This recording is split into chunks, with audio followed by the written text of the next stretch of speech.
Hi everybody and welcome to RebeccaKelsey.com. Today I'm going to be talking to you guys about my college experience. If you didn't see those recent videos, I actually just graduated college. The actual graduation ceremony was August 14th, but I've been done since late June. So I was really excited, and I've been out of college for a while now, which is really weird for me because that was all I knew for years. So I had talked about my high school experience recently. If you didn't see that video, you can watch that right here. Just talked about a kind of unique high school experience because I didn't go to normal high schools. I went to magnet high schools and then a dual enrollment high school.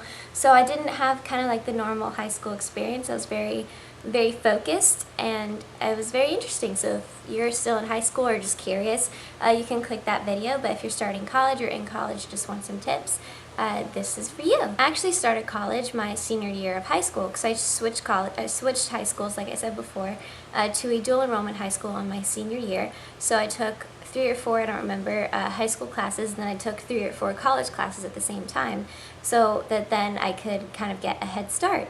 And someone in the comments said that dual enrollment isn't free at their high school, but at mine it was. I guess since it was a dual enrollment centered only high school, like you had to go dual enrollment if you went to that high school, then I guess it was free, I don't know. But where I was, it was a school for advanced studies. So if you're still in high school and you want to switch, and so you could have like some credits done for college for free, see if that's in your area. It's called the School for Advanced Studies. And I really enjoyed it. I actually thought my college classes, the introductory ones, you know, like English 1 and then math and stuff like that, I actually thought they were easier than my senior high school classes, which was very interesting. So I started school then, and if you're in dual enrollment, then at least where I live, the classes were free and the books were free, so I got a whole year's worth of credits done ahead of time. So that was my first experience with college, and it was very interesting. It was interesting balancing high school and college at the same time, but I think I did really well. So it was a very rewarding experience. If you can do dual enrollment, I would definitely recommend it. So then on to my sophomore year, I guess, though technically I think I'm still a freshman. I think I still needed like 1 more credit to be a sophomore. And my original major was nursing, which is so not me anymore. But back then I knew I wanted to help people, but I wasn't sure what I wanted to do. So I said, you know, I'll go into nursing because that's practical. Nurses are needed everywhere. So that I felt like I would have some job security. So I'm like, okay, I'll try that. Well, that only lasted about 2 semesters. I realized I was not good at science. I did not enjoy it at all. So don't be afraid if you start with a major and you end up switching. I switched my majors 3 times, so really don't worry about it. It's not uncommon. And a lot of people also do a 4-year bachelor's degree in 5 years, so it's not a big deal if you do. So I was nursing because I thought, you know, that's practical, but then I was like, you know, I like numbers, I like balancing my checkbook, I find saving money very interesting, why don't I try accounting? So I switched from nursing to accounting, and that definitely did not work out well. I hated my accounting classes, and although I was good at math, like okay good at math, I still hated it. So I was like, you know, this definitely isn't working either. So while I was still working on accounting, because I'm like, I'm already halfway done, I shouldn't switch, I should just keep going and then, you know, just finish it and just deal with it and have a job that I hate. So that was definitely not something that I would recommend.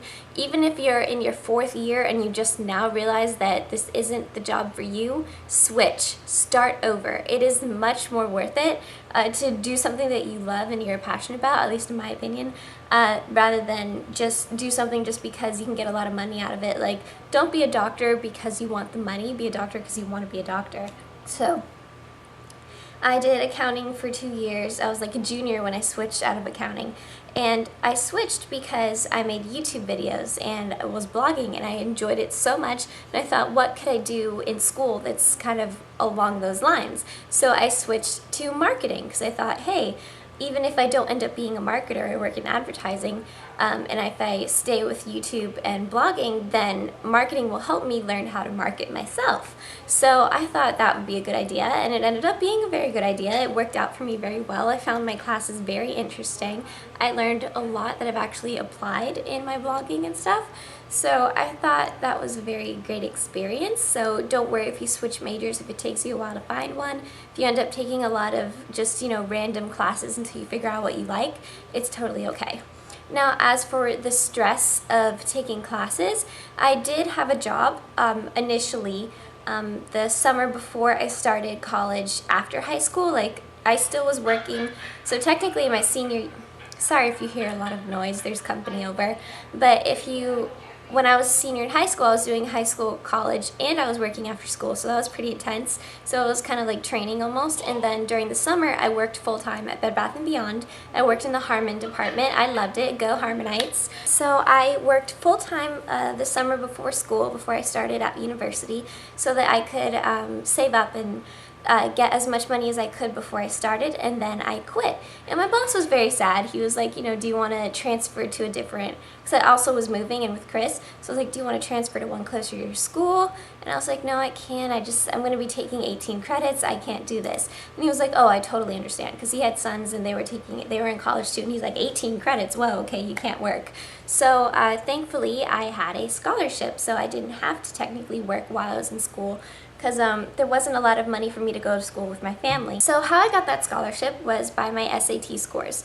I wish I could say, oh, go to this website and apply here and that, but really it was just all my SAT scores. When they sent it into the school was like, hey, you're doing pretty well. Here's a scholarship. And I was like, yeah, awesome.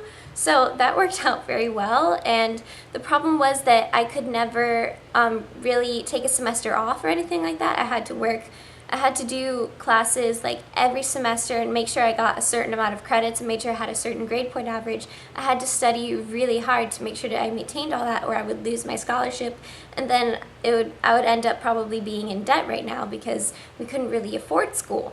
So thankfully, with my scholarship and then grants that I got from financial aid, if you're in Florida, you go to, I believe, fasfa.ed.gov or something like that to apply for financial aid, and I was given a few grants and stuff like that. So everything combined, I was actually able to have some leftover money, and that's what I used to buy things that I wanted, like clothes and makeup and stuff like that. So that was a blessing, because it was kind of like I was working while I was in school, and school was my job, because since I got leftover money, I was, getting paid basically to go to school. So that was wonderful and a great opportunity. The problem was that I was always exhausted, and I was working like crazy to make sure I maintained those credits and those hours, and just, my GPA, to make sure that I kept that scholarship. So that was the hard part. So it was worth it though, obviously, to not have to go in debt. I just always had to be full-time no matter what. So that was okay, and with since I switched majors and stuff, but since I had a year ahead, I was still able to graduate within 4 years in university. So I graduated in 2012 when I started in 2008. So that was exciting. One thing that I regret that I didn't do while I was in college is I didn't interact in activities. I didn't join any clubs. I didn't check out sororities or anything like that. I'm not sure if I would end up joining a sorority, or if I would have liked that, because I know there's a lot of fees and stuff, and that was my initial reaction. I'm like, you have to pay? No, I'm not going to be in a sorority, but that's kind of silly. Like, I didn't make any friends when I was in college. Like, I kind of just went, did my homework, and left. I didn't make any friends at all in college, and that was okay with me, because I do have a good amount of friends now, and I didn't need any more necessarily, I guess. But there were still some people that I could have really been good friends with if I had made the effort, if I had gone to clubs, or if I had given out my number more or something like that. So that's one thing that I do regret, is to not at least try a club for one semester at least, because you never know what's going to come out of it, and you never know what kind of friendships you could make. And I just kind of saw school as, school and nothing else. And I think it's good to have that kind of variety. I think I would have had a lot more fun with school if I had actually joined a club or something like that. So I don't know what else I can say. That was pretty much it. I worked my butt off. I didn't make any friends, and I was so relieved to graduate. Another thing I guess I could say as a tip is to make sure to take advantage of your school's career services, because they are there to help you, and they're there to help you get a job. Don't wait until after you graduate to look for a job. I already had some things lined up, so I was very happy in that way, but so I personally didn't need career services, but they do have a lot of great opportunities, like resume critiques. They have practice interviews. People come in for career fair, and you can there's a lot of people that get jobs at the career fair at school. So I would definitely recommend trying that out if you're not sure exactly where to go, because the school will help you find a job. You just need to make sure you do it in advance, because it's not necessarily that it's too late, but once you graduate school, the services aren't always as there for you. It's better to do it while you're in school so that you can have a job lined up for when you graduate, which thankfully I did have a job lined up at Girl Karma when I graduated. So if you guys aren't sure about what Girl Karma is, I've been linking it in the description box. We're going to be premiering this fall, so I'm really excited about that, but I'm part of a new website, so check that out below. So that is my college experience and my tips. I basically just didn't make any friends and I worked a lot. So it's kind of funny. If you have any questions about college or what it was like, make sure to let me know down below. Definitely college was not like how I saw on TV.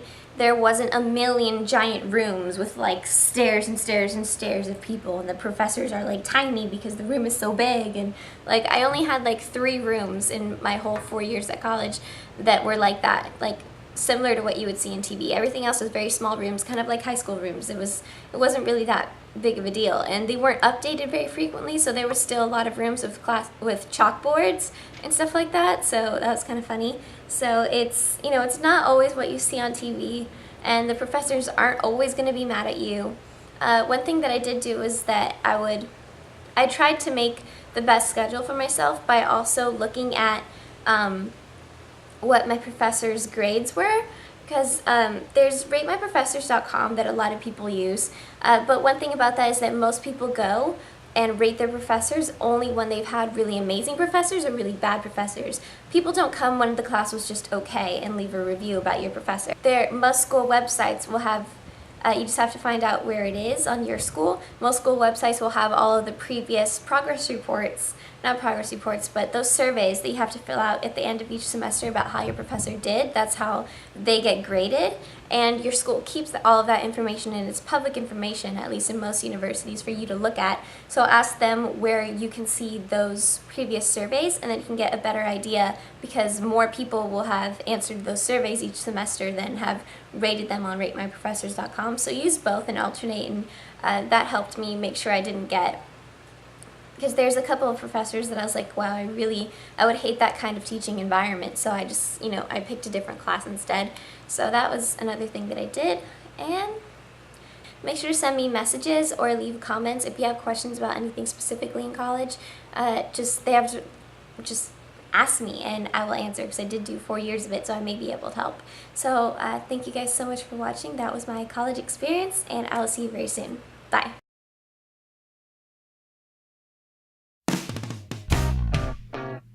You've got me running to the moon. You've got me running to